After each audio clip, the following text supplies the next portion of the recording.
Assalamu alaikum wa rahmatullahi wa barakatuh. Welcome back to the program. It is the Iftar Drive, and this is now Palestine Ramadan Radio. Our daily Palestine Ramadan Radio features updates on life under the occupation and Palestine-centered news. This segment of the Iftar Drive is done with the help of the Palestine Solidarity Alliance.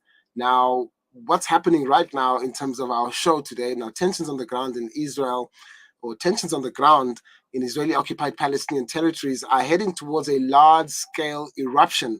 And this is according to experts. They say this Ramadan, the tensions are gradually moving towards escalation. We've heard what's been happening in Jenin. We've heard what's been happening in Gaza, of course, as we tell you every day. And according to factions in Gaza, they say they are ready to defend Masjid al-Aqsa against any Israeli action. So there's fears of Israeli action as well. Now, don't take my word for it. Khalil Abu-Yahia is my guest. He's an English teacher at the Palestinian Ministry of Higher Education and an academic researcher in literacy, post-colonial and cultural studies. He joins me right now on StreamYard. Khalil, assalamu alaikum wa rahmatullah. وعليكم السلام ورحمة الله وبركاته. MashaAllah, كل عام وأنتم بخير. Ramadan Kareem to you, your family, and everybody there. Thank you so much, Ramadan Kareem, and thank you for hosting me. It's really a great chance for us in Gaza. MashaAllah. Khalil, every day we talk Palestine Ramadan Radio at this time of the day in Johannesburg, South Africa. And every day we try to find out what's happening on the ground. And the reason for this is not because we are expecting some tragedy to happen, but because, as you know, and all our listeners know, the volatile situation of the occupation. Last year, Ramadan, we saw unprecedented violence. We saw it was an all-out war, and this year, the tensions seem to be growing and heading towards the same incident. Could you tell us on the ground, Khalil, what are you seeing, and what tells you whether or not we are correct that there could be another violent uprising again? Okay. Thank you again for hosting me. It's really important that we recognize that Israel is a colonial apartheid state and occupation, and the Palestinian people has the full right under the international law to defend their land and to fight occupation, colonialism, and apartheid. It is guaranteed under the international law. The second thing is that in Gaza, we have been under this Israeli hermetic medieval appalling siege since more than 15 years. And all aspects of life are paralyzed in the besieged Gaza Strip, including the aspect of water, electricity, education, and so on and so forth. Now, to be honest with you, we in Palestine have expected that so long ago, because we know that this is an occupation and this is temporary, and it has to go to the dustbin of history, as the apartheid South Africa went before. So what are we doing right now is the normal rule that any people, any occupied and colonized people can do all over the world. We are fighting back our colonizer, and we are saying no to our oppressor. We want to say our word. And the Palestinian people have come to a conclusion that the international community is sleeping. It is drowning in the international conspiracy of silence, and therefore we are depending on the grassroots organizations and our comrades like you in South Africa. And this show is a very important chance, and it is telling us that the world is caring about us and is asking about us. It is a form of solidarity, that the colonizers are coming together to oppress the people, and now the colonized people are coming together in solidarity for each other to fight back. The situation in Palestine, we are pretty sure that we are going to an uprising, but a long-term uprising. It is we are gradually reaching our South African moment. That is the moment of isolation of the occupation and colonialism, until we impose sanctions.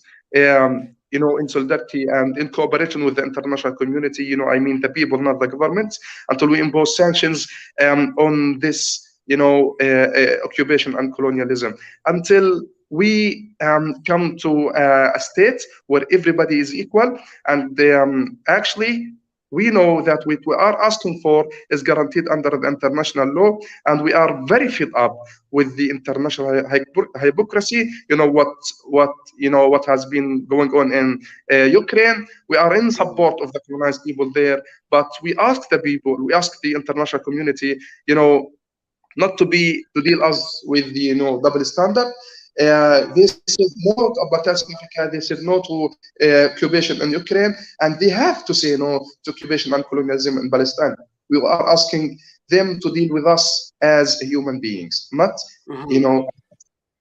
Absolutely. Now, Khalil, we want you to ask. I want to ask you to perhaps highlight some of the hotspots. We see that there's some sort of an operation.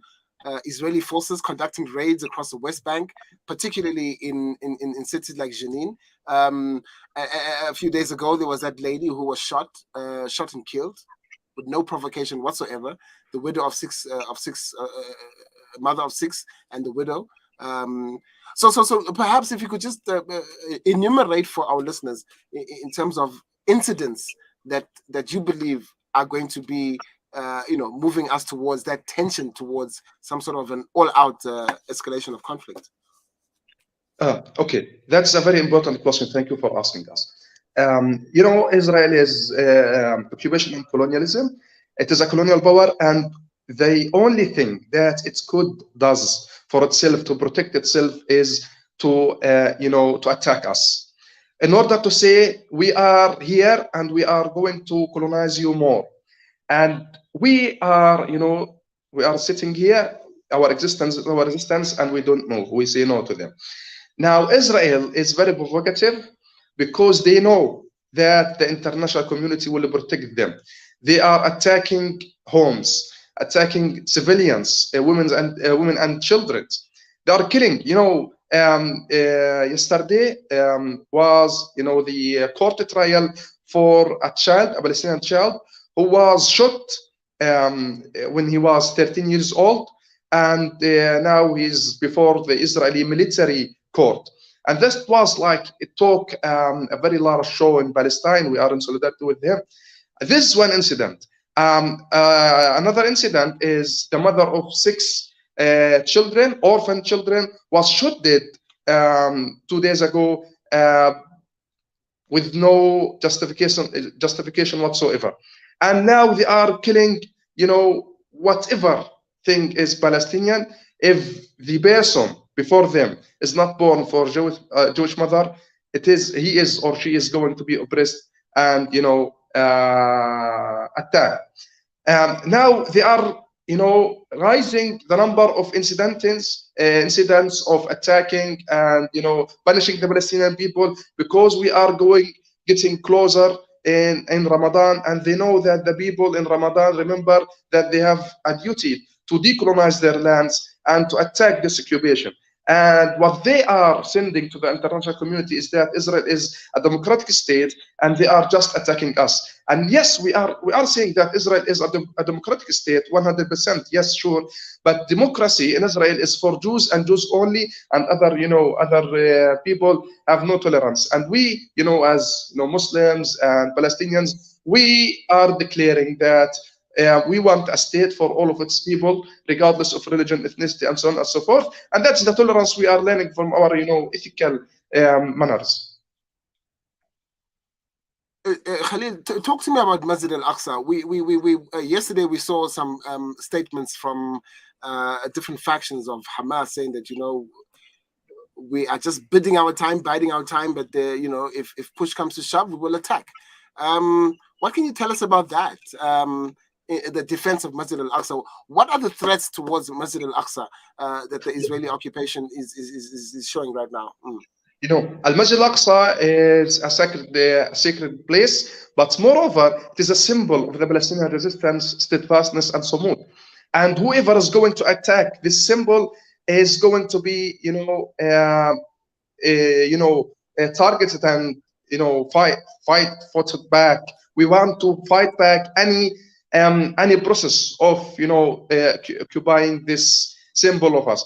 and we warn the occupation. If they are going to make any violation of of this symbol, we are going to fight back. And tomorrow is the due date. We will see if they attacked Al-Aqsa Mosque. We will attack back. We will fight back our oppressor. And if they don't, we will, just sit and see what is going on. And Mm-hmm. this is, it's important to say that unlike the past, now we are imposing our word. We are saying that we will fight back. In the past, we couldn't say that. We are saying that because we know that there are people like you, like Salam Media, and our people in solidarity with us, that they will, get our back and fight with us and support us. Mm-hmm. Now, you talk about you're waiting to see if the Israelis are going to attack the Masjid al-Aqsa, but on what grounds? Last year, they attacked Masjid al-Aqsa. People were reading Salat, Tarawih, and they came in there with the stun grenades and everything. It was just, it was chaos. And they were saying that these are the people that are attacking us. But on what grounds are they going to attack Masjid al-Aqsa this year? I mean, why? Okay. They have Mm, they have like a ritual that they went to sacrifice sheep near Al Masjid Al Aqsa, and this we consider a violation of our symbol and a violation mhm, of this sacred place, especially in Ramadan. We know that Ramadan is the month of peace and tolerance, but since they are attacking, we will not stand still, and we want to fight and to defend this sacred place. I think this mhm, is the basic rights that we can enjoy in Palestine. mhm. And All right, now and it's important to say that we are saying our word. The international community will say, no, no, no, you don't. Well, you don't have to do that. But no, if you are sleeping and you don't blame this occupation, we, the Palestinian people, will fight back. mhm. Khalil, at the beginning of our discussion, you talked about there's a shift in world opinion about the Palestinian question. You talked about the fact that